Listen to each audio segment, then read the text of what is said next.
Hey, it's Vadim, reminding you to set up your free coaching call with Ben and me. Go to DIYrecordingguys.com. You'll see a button on there to set up a call. You can use that time to ask us questions, talk about your upcoming project, play a mix for us, whatever you want. DIYrecordingguys.com. Click the set up a call button. Our guest today is Leonard Patterson, formerly of Indie Band Coach and currently of Artist Collective. I ran across Leonard's content on doing live streaming, which is funny if you're a fan of the podcast because something Ben and I struggle with a lot, as we talk about a little bit on the episode. I downloaded a checklist that Leonard produced for live streams, and I found it very helpful. I reached out to him just to say, hey, your checklist is super helpful. And then I thought, you know what, it'll be fun to have him on the show because I think, as you hear, live streaming is something that you can still get ahead of. It's still new enough. It's unclear whether people are going to kind of get fatigued from all the live streaming that's happening, but it seems clear that it's going to stick around into the future in some form no matter what.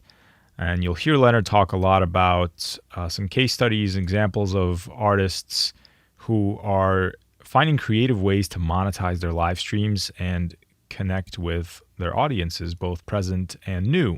We focus the episode mostly on live streaming. We talk about how to make streaming a fun and interactive part of your content strategy.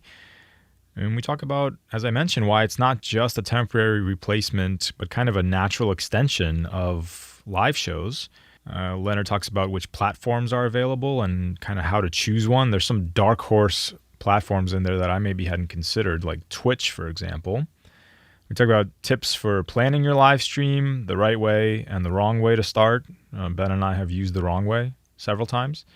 Ways to repurpose your live stream, the kind of 3 different levels of live stream production value and how to choose one that's right for you. And we talk about some ideas for monetizing your live stream and how to set up the logistics for that. Check the show notes for a link to where you can find more of Leonard's content, including the checklist, which is available at artistcollect.com/go live. Enjoy the episode. You're listening to the DIY Recording Guys podcast, your one-stop information source for DIY music production, with your hosts, Vadim Karaz and Benjamin Hall.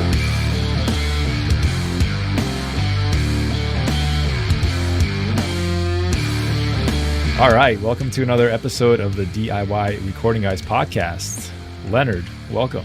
Hey, thank you very much. Thanks for having me, guys. Sure thing. Thanks for being with us. You know, I ran across some of your content on live streaming, and anybody who listens to our podcast knows that Ben and I, this is something we struggle with from time to time. And case in point, we're 40 minutes after we were supposed to start recording this, so we were fighting some technical issues on our end. But anyway, we're going to be talking about live streaming on Instagram and all kinds of good stuff. But before we get into that, Leonard, just tell us a little bit about your background and how you came to do what you do today. Yeah, basically, I was born in a small grass. I'm just kidding. I'm not going to go back that far, guys. That's too far. I don't think that's pertinent here. But no, I started off, musically just as a songwriter. Built a DIY, pieced together a studio in my basement, and was using my keyboard as my writing instrument and stuff like that. So people are like, oh, do you play? I'm like, I don't play out. Yeah, I play them to write. There's a difference. Don't put me on stage with a keyboard. But yeah, I started out writing, and then that turned into putting some songs together, and then being able to kind of have that itch to want to perform them out. So I was able to talk to some of the guys in my church at the time, and just a couple of friends in the neighborhood at the time, and we started performing and doing some different shows. And technically this was 2001, and this was right after 9/11. And one of the songs that I had written was specifically about 9/11. It's called Home of the Brave. And so they actually came together, and they were very willing to go out and do benefit concerts. And so we would go around to different festivals, and like local festivals and churches or house parties or whatever, but we would just go and we would do these benefit concerts. We'd sell CDs, and we were donating it to one of the funds of our friend whose dad worked at the Pentagon, and he lost his life there. But so it was all very like, this is our part, this is what we can do. And so we did that off and on for a year, up until the anniversary of 9/11, so 2002. And we did a big show. I was working at a record store at the time, and they let me like basically clear out part of the store and have like a big, 1 year anniversary, benefit concert and all that kind of stuff. And I thought that was going to be the end of it, and that I was going to go back to songwriting. But apparently the guys in the band, and she wasn't my wife back then, but who turned out to be my wife, everybody was like, other than the fact that things were kind of, somber, and the whole, just dynamic of the performances were very emotional, other than that heavy kind of stuff, we kind of like performing. We kind of like being on stage. So like, hey, why don't you go write some more stuff? Just make it not sad. So that kind of turned into, okay, well, let's see what we can do. So, I collaborated with some other folks in the band. We wrote some more stuff, and then that's kind of when I started becoming a booking agent. And so, because I had people in the band that literally had, and this is the way I looked at it, they had just, dedicated, a year of their life to doing these free shows. We weren't getting paid. Obviously people would feed us and all this kind of stuff, but any money or anything that was provided for any of the shows went back into the fund that we were contributing to. And so I felt humbled and proud that they would, do that, and just they would help me bring some of my recordings and stuff to life. So I'm like, oh, well, shoot, I owe these guys. Not in like a, this is what I said I would do for you, but I'm like, I felt like called to be like, okay, what can I do to repay this? Yes, let's go do some shows. I have no idea about booking anything or even where to go, but I just started. And, over the course of the next 6 months, we changed some members, but we were doing original stuff still. We played a couple of showcases, the 4 or 5 band showcases, and started to get some stuff, and it was fun. It was all upbeat, made sure there wasn't a sad lyric in any of the songs. And then, one night we were at this showcase, and, there happened to be a venue owner that was at the show, and he liked what we did, and he was like, hey, you guys want to come, play my club next month? We're like, heck yeah. He's like, it'll be paid and stuff. We're like, well, shoot, yeah. Now, mind you, we didn't get paid much, but the fact that, we were able to, hey man, we took it. Now it did freak us out because like, he wanted us to play next month, and we only had like 45 minutes worth of music, and it was like a 2.5 hour show. So it was cool, but we also, but we also freaked out, but we made it, and it was fun. But that kind of started the whole trajectory of the band, and that's, the name of our band was Living Proof, and we ended up playing, for the next, actually they're still a band now. I ended up selling it to the agency that I was working for when we moved to California, but they're still performing now. But my wife and I were lead singers in that band for 12, 13 years, doing like 120, 125 shows a year, and 8-piece band with horn section and stuff. So it was great. It was fun. But then, we just, it kind of ran its course. But, during that time, obviously we met a bunch of people. I joke now with my wife that I'm still trying to get back to songwriter Leonard. At the time, I joked that band leader Leonard killed songwriter Leonard. because there was so much other stuff to do. It was like, okay, great. But no, man, it was great. I became a booking agent. I was doing booking shows for our band, but then we started, picking up like side gigs for this booking agency in town where, some of their bands would be booked. So they'd call us and then we'd go and, we'd kick ass and do a great job. So they started calling us more. That's kind of how we got into the agency. And then I became a booking agent for that agency. And so all of that led to me being a booking agent, for another, at least the course of time, over like probably 10 or 12 years. But it was when I had my 6th, 7th, 8th meeting with the band that was coming to me asking me, hey man, how can we get more gigs? Hey man, why didn't we get this gig that you pitched us for? Or, what can we do to improve our promotion? Once I started having those same conversations over and over again, I started to realize that it's not just the bands that I'm talking to. It's not just the band leaders that I'm, that are taking me to lunch. Mind you, I love being courted and getting free meals, but I realized that there were probably, consistent, problems with a lot of artists and stuff. So it was after one night I met with the band and, I realized that I was saying some of the same things and I didn't really know what I was going to do or what it would end up being. But that night I went home and I just sent myself an email just so I wouldn't forget. But I'm like, okay, Facebook promotion, I think it was something like how to engage or interact on stage. And then right underneath that, I just typed in the words, I'm like, indie band coach. And I just sent that email to myself.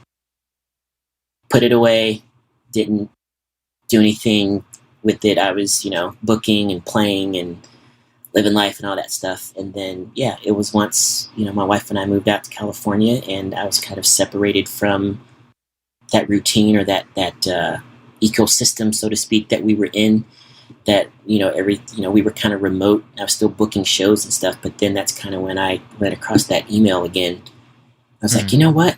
Now's a good time to and it literally just started with me setting up social accounts. And if anybody listening, if you've ever tried to get any social media accounts and you want them all to be the same, it can be a crapshoot. Just in terms of like having Instagram and Twitter and Facebook and everything matching. But that random email that I sent to myself, all of the Indie Band Coach socials were available. I'm like, you know what? No idea what I'm doing right now, but I'm about to get these socials and we'll figure it out from there. Yep. Yeah. Nice. So yeah. But yeah, just musically, that's just kind of how I ended up, out here in California. And then also just, with starting the Indie Band Coach, brand and why I did it. So yeah.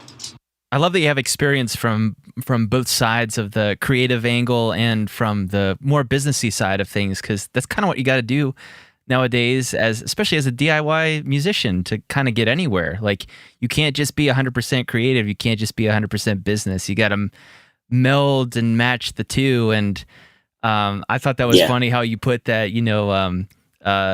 band leader Leonard killed writer Leonard, but that is the battle though that all of us have to deal with at a time. Like, we have to put aside the creative to do the business thing. So I love that we're talking to you about this, and I love that you brought that up. It shows me that you put a lot of thought and time into it, and you can maybe help us avoid some of these pitfalls when we get more into talking about streaming and stuff like that. Yeah, man, I'd love to. Yeah, it's a lot of it is mental, when you think about those. But I mean, that's, the proficiency comes through, or the progress comes through going through the process, I always say. So it's like, you've got to start and just kind of put your effort into something specific to know whether or not A, it's going to be for you, and then B, if it's something that you're going to be good at, or if it's something you're going to need help with or to hire out. When did live streaming or the concept of live streaming first get on your radar? It first got on my radar when Facebook Live came out in 2016, I think it was. And it just so happened... Wow, was it that long ago? That's crazy. Yeah, 4 years. And it just so happened that... I forget what month it was, but that just so happened to coordinate with the year that we moved out here to California. And so, as I mentioned, that kind of happened, the move, and then the whole Facebook Live thing started to happen, and I'm like, okay, that's kind of weird. Okay, what? You could do what? Really? What? But, you quickly learn that anything that Facebook spends money on advertising and making a commercial for, they're going to want you to use it. Right. And because there's so many different things that are on there that you never hear of, or at least I would never hear of, but it's like I'm starting to see commercials for people like going live and doing stuff. I'm like, okay, so I just started dabbling, as, probably a lot of people, maybe did at that time, but it wasn't like, I wish I could go back in time and be like, oh, this is it. Mm-hmm. This is the answer. Obviously, we all have those moments, and there's probably 1,000 of those examples. Like, yes, donuts. I need to make donut. Anyway, but yeah, that's when I first, it's the best thing in the world. But that's when I started to just kind of play around with it, but not seriously. It was an experiment. It was, at that time, it was really like, hey, could I use this to, keep in touch with family? Mm-hmm. Could I use this to, go live and just to share, our scenery now or whatever, just to show people that, we're still alive and kicking and stuff. So it wasn't anything like serious in terms of let's go ahead and turn this into a business model and all of that, nothing like March of 2020 anyway. So, well, yeah, and that's an interesting point, because I think for a lot of us, I mean, myself included, which, by the way, I am like always lagging technology. So I am not on the cutting edge of technology.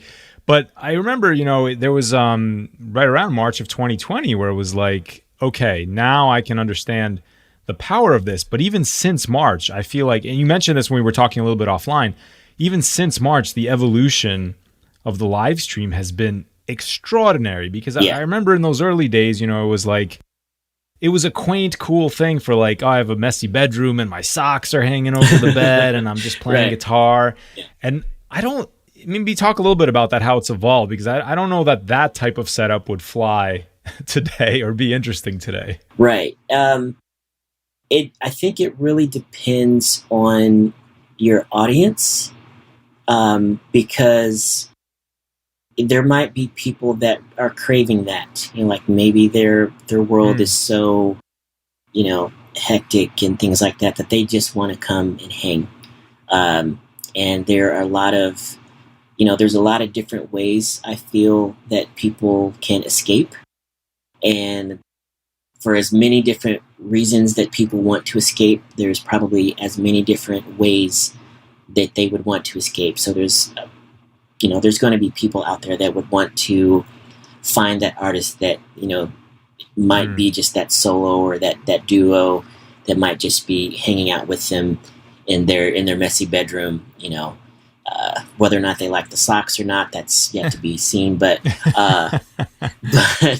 no, there might be, I shouldn't say might be, there are going to be people that are attracted more to that than maybe some of the higher production things, because maybe they're used to seeing the higher production things, but maybe they're not used to seeing the quaint personal engagement kind of thing. But I think a big thing that has happened since March that has evolved is just the volume of live streams and just the volume of companies and organizations that are tapping into that market. So now, you've had a few months of, audiences and people just getting used to the fact that, hey, live streaming is kind of cool. Maybe it's not as cool in, September as it was in late March or April.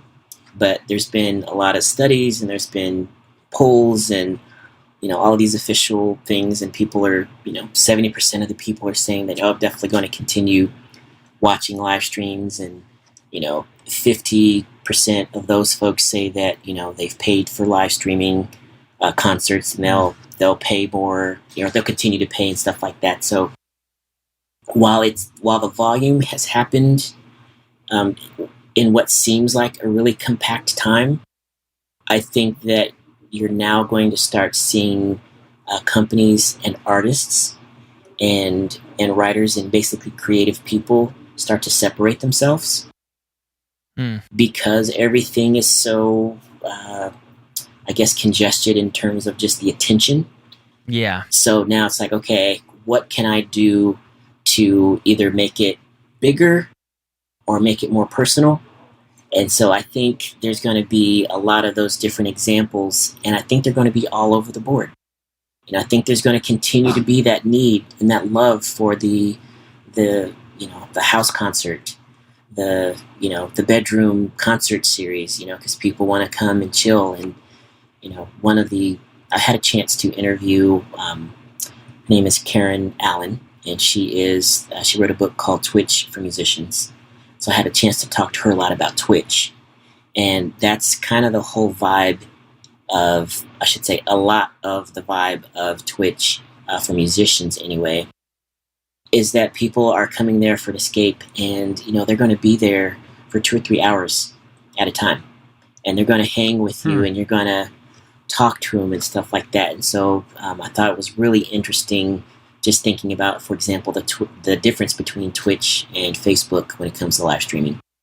Facebook, long form content on Facebook, at least, it's all relative now, but it used to be something like, a 4 to 5 minute video is, considered a long form piece of content for, Facebook. Right.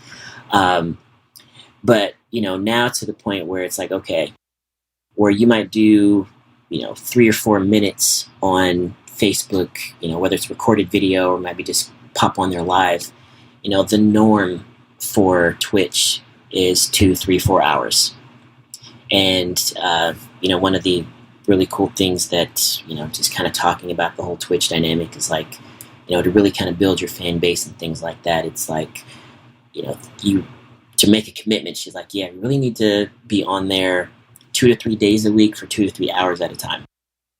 So there's that culture, there's that community, and for musicians that's true as well, or that's just like a Twitch general? That is actually for musicians on Twitch.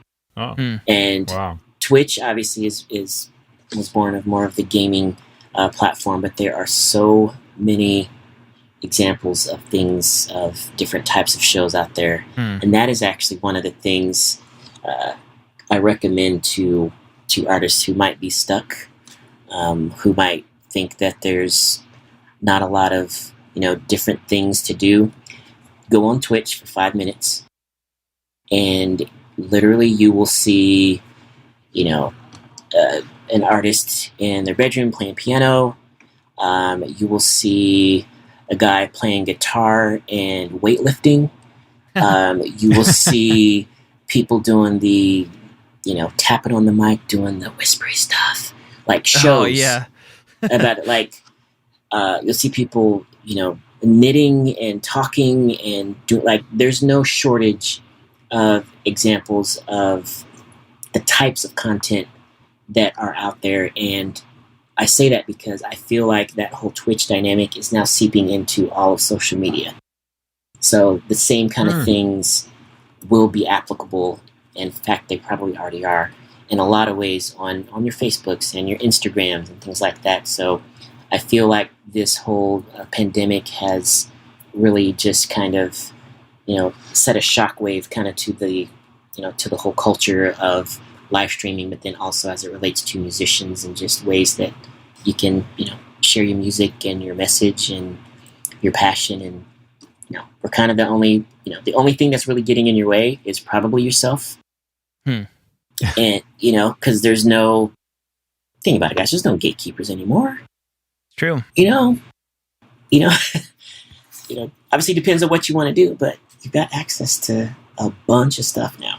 That's so interesting you mentioned the Twitch thing, because if there's musicians out there like me, more the introvert type, or maybe even if you're not an introvert, the first thing I think whenever you say, okay, if you're going to be live streaming on Twitch, you got to be doing it 3 to 4 times a week for 2 to 3 hours a session.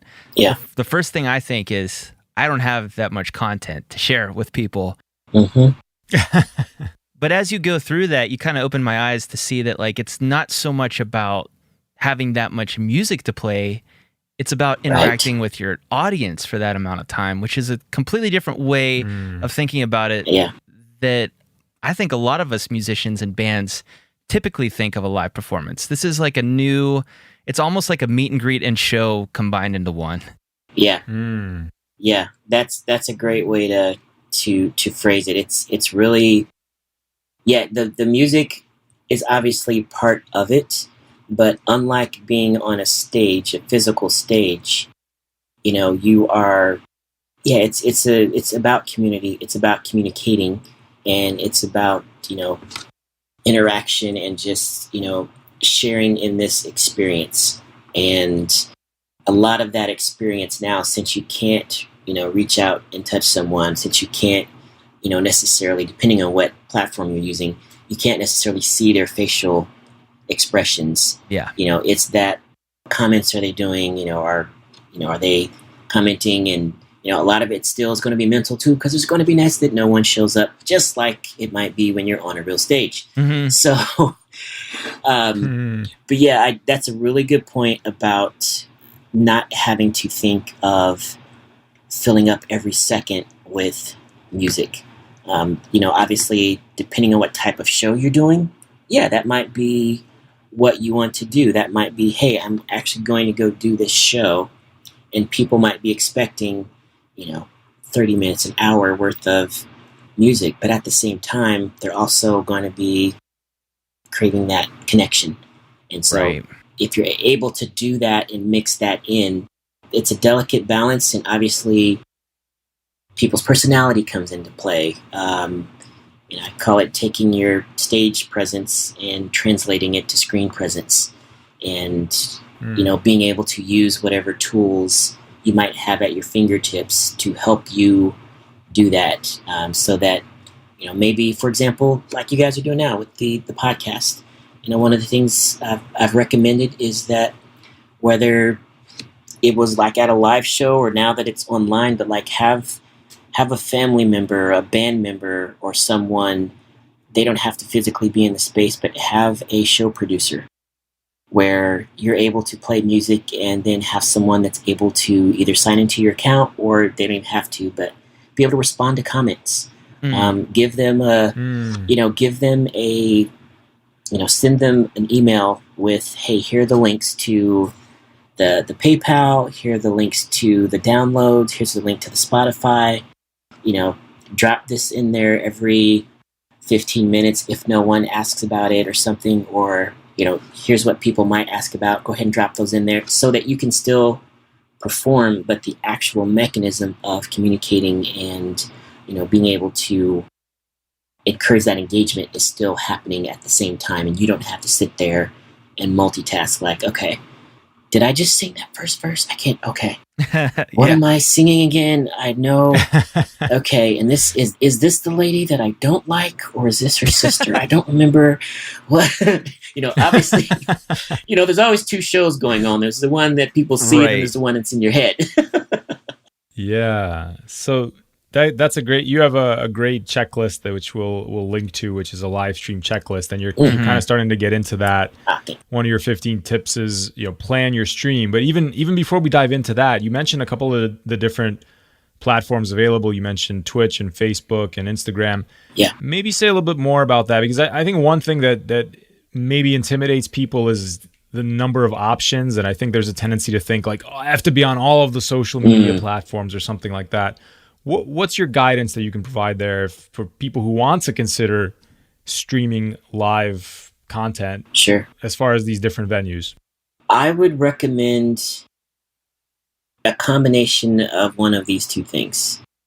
And I've thought about that myself a lot, and I've seen people give advice different ways, but this, my opinion, it's a combination of where your fans already are and where you like to be.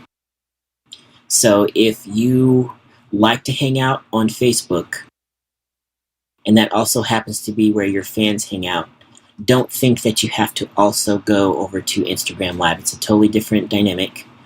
And obviously we just talked about Twitch. Don't overextend yourself and try to, go on Twitch, because, there's people there, but it's a different community. You'll have to build that fan base. But, let's say you are, and again, it's just kind of a combo that I encourage people to think about. But let's say, Instagram is your jam. But most of your audience, if you look at not just necessarily the number of people that might be following you, but looking more at the engagement, like when you post something on Facebook or when you post something on Instagram, like how much engagement are you getting? Not necessarily the size of your audience, but are people, consuming your stuff? So to me, that's kind of like the ace in the hole, is being able to find where your people are most engaged. And unless it's something that you absolutely don't want to do, I would say start there. So, while we've talked about, Twitch a little bit and how it's got a really, it does have a really supportive musician community, and, people can, subscribe to your channel, and they can tip you and pay you and do all that kind of stuff a little bit more easily than they can on other platforms. If there's no one there, you're not going to get tipped. And it takes time to build that dynamic. So it's definitely, something to consider. But yeah, you don't have to be everywhere all at once. You can be where you need to be and where your fans already are. And then you can repurpose your stream after that and put it in the other places, so you don't have to be live there. So. Yes. Good idea. Yes. Boom. What about from just a purely technical standpoint? Do any of them make it easier for musicians than others, or are they all pretty much kind of the same product or functionality wise? I would say that it's hard to knock off the king. Facebook is, Facebook is coming for any platform or any tool that commands the attention of 10 or more people for more than 10 or more minutes. Like, they're coming after you. Right. So there's stuff like Facebook stars, where they're being able to, people are able to like donate stars, just like very similar to how they do on Twitch. And so they're building, like, that's already there for like this whole Facebook gaming platform. And so if you actually sign up for a gaming platform, you can actually get people to like support you and like give you little tips and stuff like that just on your stream. But Zuck said that he's rolling that out for other things. But so I would say that Facebook has the most options. They did just release and kind of change their whole platform in terms of live streaming. So now you have to go through a Facebook Live producer, which you used to be able to just go to your feed, hit live, and go. Now they're, basically, again, learning from everyone else and taking other people's examples and all that stuff. And now they have an actual live producer where you can input stream keys and schedule your live streams and stuff like that. So that's kind of the only way you can go live now on Facebook. So depending on how you've actually acclimated to that, or if you've done that before, like, it might not be the easiest to use, but it's going to have the most reach, and it's going to, have the most flexibility just in terms of who you can get to. I want to talk a little bit about, planning your live stream. But one thing that happened to us last time we went live, and this was a learning for me, was that we spent the first 45 or 60 seconds not saying anything because we were like fumbling with stuff and trying. And then that, becomes your clip. Yeah, your intro your clip is just silence. And you're like, oh, okay. Yeah. So next time we got to get in there and be like, DIY recording guys. We're live. So maybe talk a little bit about that and some of the things that go into planning your podcast. And do as we say, not as we do, right, is the name of this segment. Knowing better and doing better, two totally different things. But yeah, just when it comes to planning your stream and like during the stream, for example, as you mentioned, I always encourage people to realize that you're actually recording your live stream for the replay. More people are going to see these after it's already over than are going to watch it live.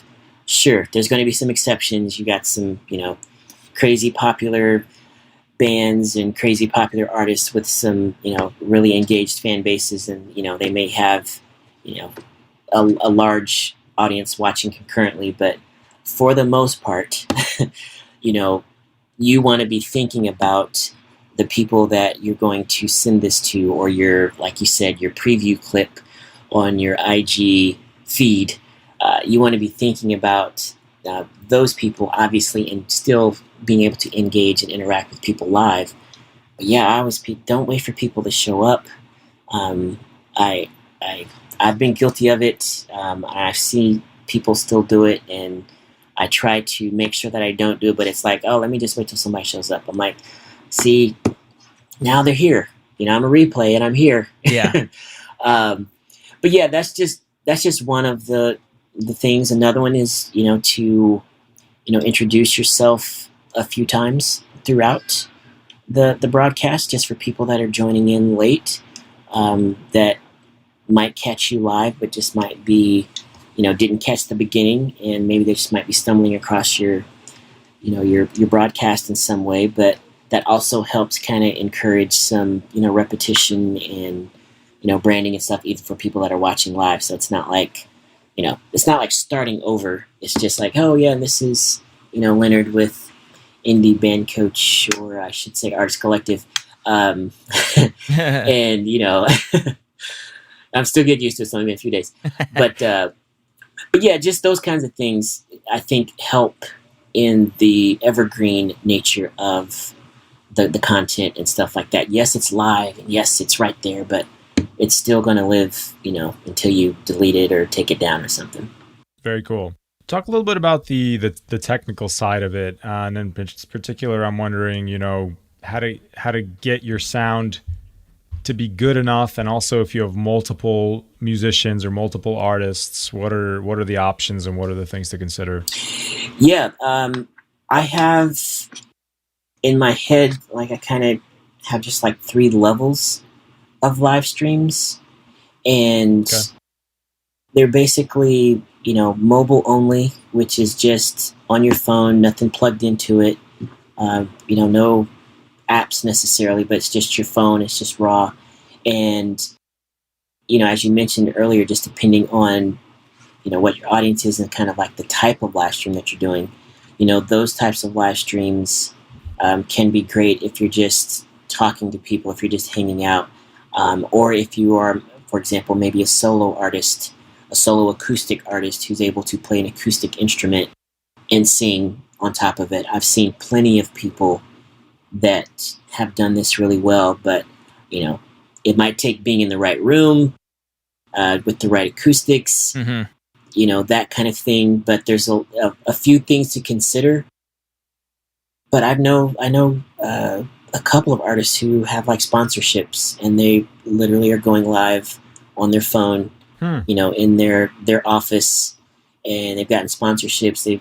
They'll go live in their Facebook group, and still doing pretty decent with tips. So then they'll get them over to maybe a fan subscription. I know another gal who plays piano, so she's actually got a piano, and she's singing on top of that, and she's got her phone on a smartphone, like a tripod, and she's just playing and singing and interacting, and she's doing hers on Instagram and Facebook. But she's getting people over to her Patreon.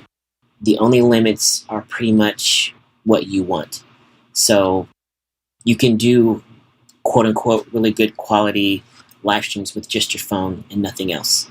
But can you do that with the whole band? Can you do that with the electric instruments. So, obviously, you're going to have amps in there and a monitor, so the more complex it gets, maybe the more help you'll need. But, level 2, I would consider being mobile and more.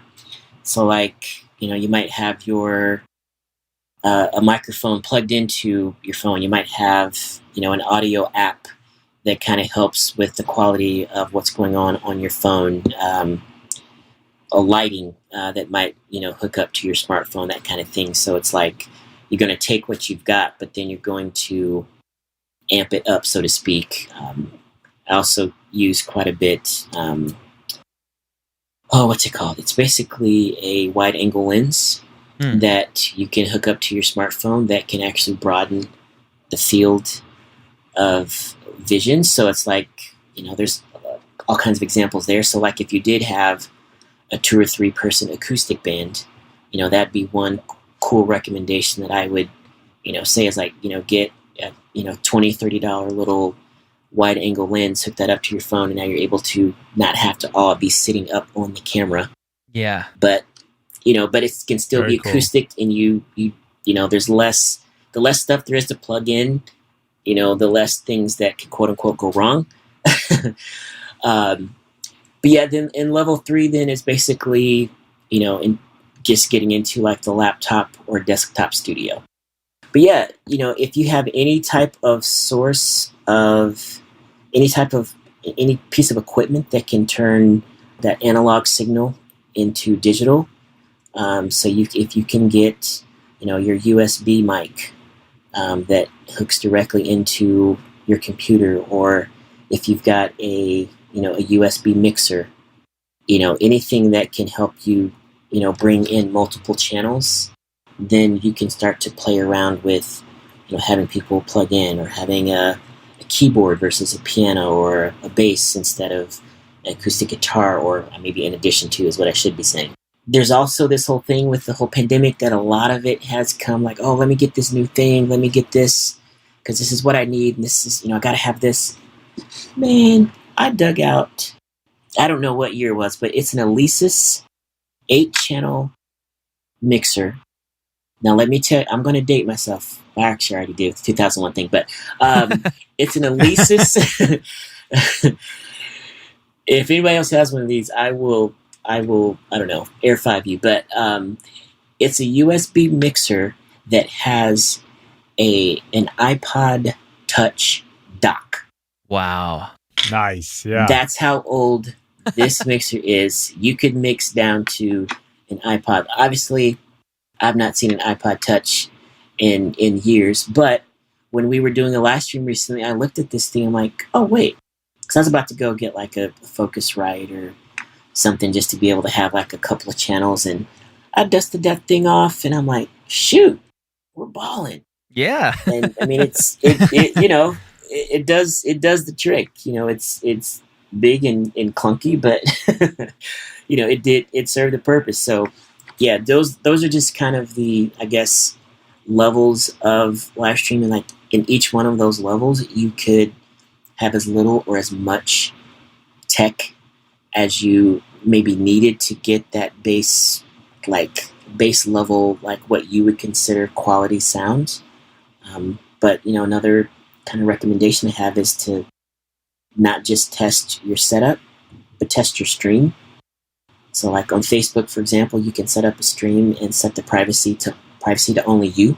And so you can actually do a stream and nobody else sees it, but you get a chance to see how your audio is going to interact with the platform. Because obviously, because we can sit here and do a test, and it all sounds great, but it's that transfer of that signal and that audio and all of that to the platform. It's like, how's it going to sound on Facebook?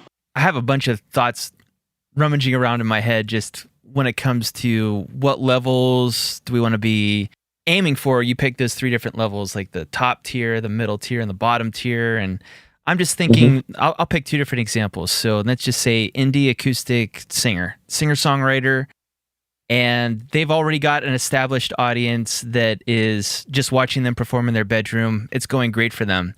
First scenario is, should they be looking into maybe getting a higher quality live stream to do maybe on a less frequent basis, like maybe every day they're going live and doing this kind of intimate bedroom show. Should they have any interest in doing something bigger than that, maybe once every other month or once a month? More production value, you mean? Yeah. That is a great question, and I just interviewed a guy who was doing that exact thing. He found that he was, his whole schedule had changed. His name is Russ Baum, and he found that his whole schedule had changed, and obviously schedules changed for everybody, but like in the mornings, that was his time to do like business and booking and, payments and banking and all that stuff. And with no gigs, none of that was there anymore. And so he found that he was getting fidgety, and he's like, what am I going to do with my time? So he just started going live in the mornings. And he realized, and he was thinking that he was just going to do this for his own sanity, basically. But talking to him, he realized that, I'm not the only one that is not doing anything in the morning, or I'm not the only one that might have some time in the morning after coffee or during coffee or whatever. And so he started to go live every weekday morning and realized that his reach was, increasing. And he's only doing, I shouldn't say only, but he's doing an hour a day, typically in the mornings, 9:30, 10:30, something like that. And he's also not doing the PayPal links. He's not doing the virtual tip jar links. These are all, I'm just going to sing for you guys. I just want to hang out. And he's a really good, motivational guy. So he's like, his streams are like, hey man, if you woke up on the wrong side of the bed, let's get you over to the other side kind of thing. And so, all of his videos are kind of like that vibe. And then he started to realize as his reach was going that he could do a paid gig with a $10 cover at the end of the month. And he does these monthly. And he said, he's like, I don't really talk about numbers, but let's just say they're going really well. And he has, and the cool thing about it is this kind of, you hit the nail on the head with the different dynamics, but he's like, my weekly shows are in the morning drinking coffee, and my monthly shows are in the evening and I'm drinking whiskey, and it's a totally different dynamic. I'm a little bit more, of the performer kind of thing. He's like, and he also added in, and I thought this was genius, he also added in with every one of those shows that he has an opening act that will do a 30-minute slot, and he doesn't tell you who it is until you get your cover, until you pay your cover. Oh, that's so all you know cool. is that there's a cover, or that there's an opening act, and once you get your payment in or whatever, then you get access to the event, and the event has all the info, and you get to see, who else is going to be joining, and then who the actual person who's doing the opening slot is, and all that kind of stuff. And so he's got some pretty cool, people that he's played with or knows or whatever. So, it's kind of like that whole maybe, regional, famous person, like, oh, so-and-so, oh, that's cool. So there's kind of a cool little vibe of, this is a different show, and this is the one that you're going to want to pay for. So I think that there's an opportunity there to do both, and I really think that is a good kind of a framework for the indie folk artist or the independent artist, is to think about how you can have two different types of content and use one of them to reach people and the other one to charge people. That's great. Yeah, and he's hanging out with folks in the morning, and, he's not selling, but he's mentioning. Mm-hmm. And so it's not I'm only going to play one show a month, and so I need to promote it. It's like, hey, we're hanging out, blah, blah, blah. And, hey, don't forget, we got the, he calls it, what is it? He calls it the Fam VIP show. Nice. And, even the show itself is a family vibe, and I love the fact that it's just a $10 cover. It's nothing that you wouldn't pay going to an actual show. And if you think about it, it can work the opposite way too. If you're a big band, and you're used to doing, big shows, maybe a couple times a week you have larger shows, or maybe you have a show that's a larger show, but the thing that people pay for is, the intimate Zoom link where you're going and hanging out. Now you're face to face, and it's the after party. Yeah, for sure. It could, very cool. It could go either way, but it's just that dynamic of having a couple of different ways of presenting your stuff, and then kind of deciding on the easiest way to, I hate to say monetize it, but the easiest way to create an experience that people would want to pay for, or that wouldn't even think twice about paying for. There's something really key in that too with from a business standpoint. It has to be different, doesn't it? Because otherwise you're not really going to be able to charge for it, because people are going to say, why am I paying for this one and all the other ones are free? So there does have to be a little bit of a difference there. Yeah. What are the options for something like, let's say you do want to do the once a month paid show, Mm-hmm. the logistics of monetizing that and having private links or whatever? How does that look? It looks different every day. I'll tell you that right now. And different in a good way. Just, if you look at choices as stress, then you're going to be stressed out for a long time. But if you, I try to do this myself. Again, do as I say, not as I do. But I try to do this myself. It doesn't always work. But I try to come up with my, least complex technical stack of stuff that I use. Like, this is my, streaming software. Right. This is my editing. This is my graphics. And I try to stick with that until they don't work for me. Now, unfortunately, I have eyes, and I see ads, and I see people doing stuff that I can't do. So it doesn't always work out like that, but you can create any type of gate to an event on pretty much all platforms now. I mean, because really, if you've got a PayPal account, for example, you can set up subscriptions on a PayPal account. You can make groups in Facebook. You can make groups in Instagram, technically.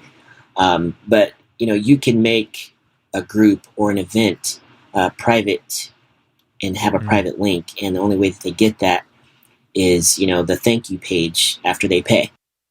So it's like you can kind of set up those, those dynamics of getting people into your world, and then, they have to, make some sort of transaction to be able to get access to that stuff. But yeah, for the person that is going to do like a once a month kind of show, I mean, you can literally do like paid online events now. Again, I hate to keep using Facebook, but the reason I keep saying Facebook is because I'm still catching up, but there have been 15 changes, updates, significant things that they're doing that have happened literally within the last, I think, 4 months.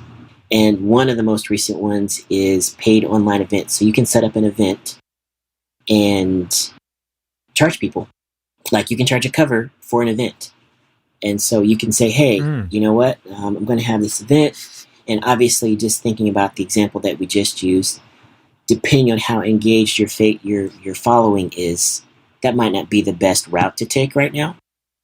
You might want to build up some equity to get to that monthly show. But the option is there. There's ticketed platforms coming out of the woodwork now that can sync to these platforms. One of the best examples of the ticketed platform that I used many years ago that is actually still around is Stage It. They were ahead of the game, and this was like 7, 8 years ago. They were coming onto the scene, and their whole thing was, your front row seat to a backstage experience. And yes, that's a great slogan. Yeah, and they were really going strong there for a while, and then for whatever reason, like the owners, they kind of like lost their juice, whatever. And I just read this article earlier this year where they were just debating on what their their future was like, and then the pandemic hit, and now they're like, okay, we're really sorry that this happened, but this is awesome for us. Um, but Stage It is a unique, and there's different ticketing platforms and different ways that you can pay for shows, all across kind of the scope. But their whole thing was they worked out licensing deals with the record labels, because one of the unique things about Stage It is that it was its own platform, and that it was a single event that was not recorded, and there wasn't any replay. So it's not like people that were doing covers were going to be, sending those out on Facebook or sharing that. Now, obviously, people can screen record and stuff like that, but that was one of the things that they were able to lock in many years ago that even some of the larger players still struggle with now, in terms of, copyright infringement and YouTube content ID claims and all this kind of stuff. I'd say pick your framework and then pick your tech to match your framework. And a lot of that is going to be like how much content you are comfortable and able to do. If you're only able or willing to do, a couple of shows a month, that example that we just used before might not be the best one for you. You might need to have a larger production, for example. This is just, I'm sure there's exceptions to every rule, but I'm like, oh, well, maybe if you're only going to do one a month, you might need to have a larger production, or maybe you need to go the other way and like not do bedroom shows if like that's going to be your paid show, like the more intimate experience or something, just to have something that's unique that people don't see every day. Like you said, Ben, like, hey, you can't do the same thing and charge for one and not charge for the other, because people are going to be like, what? Yeah. Oh, that's great advice. I like that a lot. The pick your framework and then pick your tech to match your framework. I think that's really key. I mean, really, even for recording, we could kind of say a similar thing. So I like that soundbite a lot. Nice. Let me say it again. No, I'm kidding. Yeah. I do want to be mindful of your time here. I'm happy to go as long as you'd like to go. Do you want to say something? You dropped a hint there about switching from indie band coach to artist collective. I don't know what you want to say about where people can find you and where you're going to be doing your work going forward. Yes. I have just merged with an awesome team. They're out of Chicago, but called the Artist Collective, and it's artistcollect.com.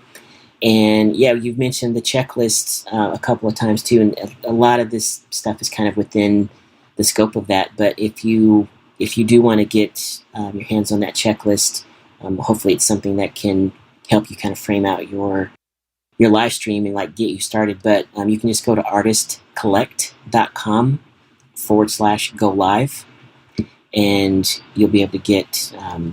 I'll be able to send that over to you. But yeah, I am excited to be a part of this team, and I've been focusing on live streaming for a while now, and it just so happened that we got a chance to do a couple of webinars together and interact with each other and kind of share some content, and we realized that we had the same audience, the same passion, and the same kind of focus. And yeah, we're in some talks, and they're like, hey, would you consider being a part of our team? And while we were offline, I shed some happy tears. Part of me was like, well, no, I don't want to, quote unquote, give up the whole indie band coach thing. I've been doing this for 3 years. Like, this is my thing. But at the same time, there's a lot of work and there's a lot of mental stress that can come from being and doing something by yourself. And so just to now have 3 teammates that I can bounce stuff off of, and that can do different things involving like content creation or helping out with different things. Like it's crazy to be like, oh man, I think I didn't realize it, but I think I miss being in a band. I'm like, yeah, there you go. I'm like, I remember the whole dynamic. And I'm like, yeah, okay. So that I'm really excited about that, and they've been doing like topics every month now since the pandemic started, and when I first got connected with them, they did a 7-day panel on the whole lockdown and got picked up by Billboard, and kind of, got a great mention about being one of the best, music education companies and stuff. And so that's been a great dynamic for them, just to have those monthly topics. And then I get to step in now in September, and I just started today, but we're, talking the whole month about live streaming strategies. And, whether you're just getting started or you've already started, but you're maybe, feel like you're hitting a wall, or, there's been a huge dip in your tips, and you're like looking for a new way to maybe frame your stream, or a different way to like reach your fans. Like that's what I love like focusing on, because I feel like there's so much music out there. There's so many people with awesome things to say and awesome music to share, that it's like, that's why I got into this whole thing in the first place. And so I want to continue to do that. And like live streaming is going to be something that is going to be here for a long time. If there's one thing that I can stress, it's that there are so many things for us out there to worry about, and there's so many things that we are concerned about, that we don't have control over. One of the things that we do have control over is how we get our message and our music out to our people. And to me, let's focus on that. Like, if you spend most of your time doing that, at the end of the day, I'm pretty sure not just you, but the people that enjoy your content are also going to be happier. So you're kind of obligated to get your stuff. You're kind of obligated to get your stuff out there. Well said. This reminds me a lot of whenever we first started seeing CDs go away, and you had that like column chart of CD sales this year versus Apple Music downloads. Yeah. Maybe it won't completely replace live shows in the decade going forward, but I feel like it's going to be pretty even. You're going to see artists doing both equally the same amount of live streams as shows, at least. Yeah, I mean, and if you think about it, not just, obviously you're an artist, and we crave that one-on-one, not one-on-one, but that one-to-one attention, that being live in front of people. But you think about things like, I don't know, death, and then you think about just how much money you're not spending on gas, on the parts of the whole business that you didn't like the load in and the load out. It's like, yeah, I focus on the stage part, but maybe I haven't missed loading the speakers up the stairs. Yeah, maybe this is okay. I just set them up here in the bedroom, and now let me just focus on what color curtain I'm going to have. Yeah, that's my load in today. Right. Awesome. Well, my only last question for you, Leonard, is when are we going to see Leonard the songwriter? Yes. Ever again? Yes, you are. I don't know what form it's going to take, but my keyboard is here in the office, which will end up probably being a nursery here, in some way, shape, or form. But I refuse to put it in storage in the garage. Like, I refuse to do it. Like, just having it, being able to see it, is motivating me. It might be in the form of a study mix YouTube instrumental playlist. I don't know what it's going to be in the form of, but yes, I definitely am looking forward to just accessing that part of my brain again. So yeah, good question, man. Definitely. Awesome. Good. Yeah, you gotta keep those instruments close. I know we all kind of get into the same boat where we fall in love with it by playing, and then we kind of get away from it because that's the turns life takes. But you gotta keep those instruments close for sure. So I'm happy to hear that. Definitely. Thanks, man. Don't put it in storage. Cool, guys. All right. Well, Leonard, thank you so much. This has been a pleasure. I mean, it's really flown by. I've learned a lot. Hopefully our listeners have as well. And Thanks, hopefully man. we'll have you on again sometime in the future. Yes, definitely. Please feel free. And yeah, just feel free to reach out. I'm on Instagram at AC_Leonard P, LEONARDP, but I'll continue that too. But yeah, feel free to reach out, and I'll continue to post. And I like to post tips and things and stuff like that. So yeah, just let me know if I can help in the future. And yeah, thank you guys so much for the time, and I appreciate you having me on. It's been a pleasure. Awesome. Thanks, Leonard. Thank you.